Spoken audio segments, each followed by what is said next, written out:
solitos se asustaron, pobrecitos.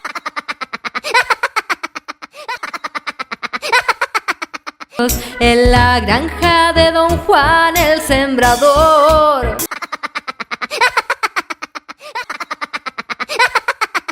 Solitos que lloraban bajo la pancha.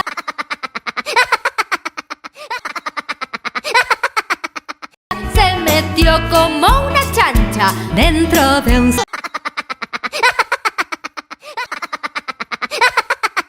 zapallo rojo vermellón.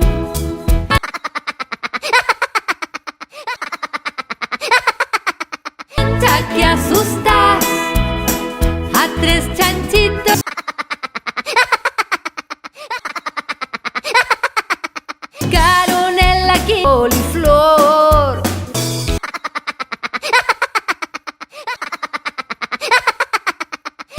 Sal de ahí, doña Pancha, es que no ves que